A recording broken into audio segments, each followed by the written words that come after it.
Now, when things happen, whenever there's a mass shooting or something, immediately people want to blame gun owners or people that want to protect gun owners and specifically NRA members.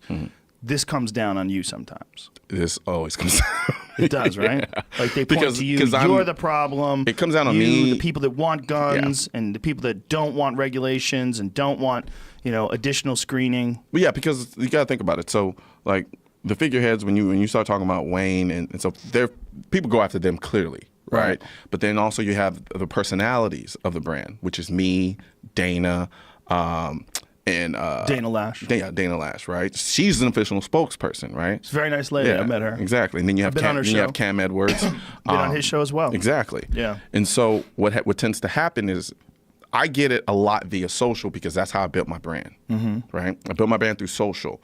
And so most people will, when they can't descend, like, I don't think Wayne LaPierre has a Twitter page. You know what I mean? He doesn't have an Instagram account. Right. So he's probably in a bunker somewhere. Nah, no, he's not. Counting ammo. he's more normal than you realize. I believe you. Well, what you are is an interesting version of the NRA. It's like, oh, this is the NRA too. Like, this is a kind of a new thing. It's multifaceted. Like, I dare anyone to go to the NRA annual meetings, and then if you can, I don't know how secluded it is, go to the board meeting that they have at the NRA meetings. You'll be surprised. They have every race you can think of, different sexualities, you name it. Oh, I believe you. Look, I was in the NRA forever. I just I let my membership lapse like a year and a half ago, but I was in the NRA because I just felt like I know people that are just like, we've got to get rid of the guns. I'm like, man, I don't think that's going to do it, and I don't think that's going to stop anything. And I ask people this all the time. I've done it on my show. I call it the big red button question, right? So you put a big red button, I ask them, if I put a big red button in the middle of the table, if you push this button, all the guns on the planet disappear. Would you do it? And I get various answers, but I wouldn't do it. And people are like, why? Like, why would you not?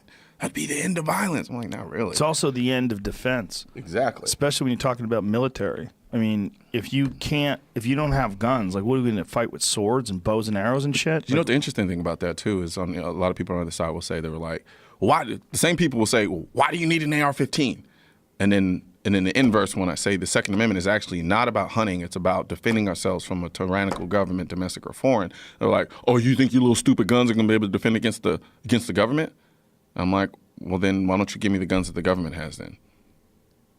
And then they get quiet because they realize the contradiction in what they're stating.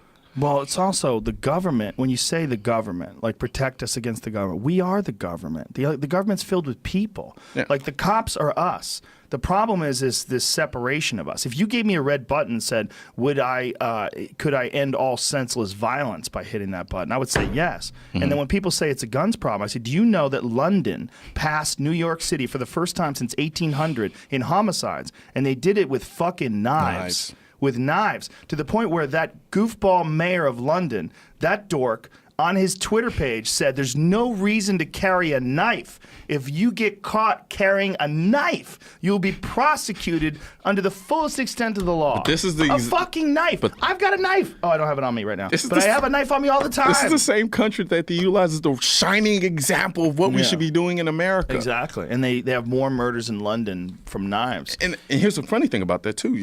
And so they have an uptick in acid attacks. I'm sorry, I think I'd rather be shot.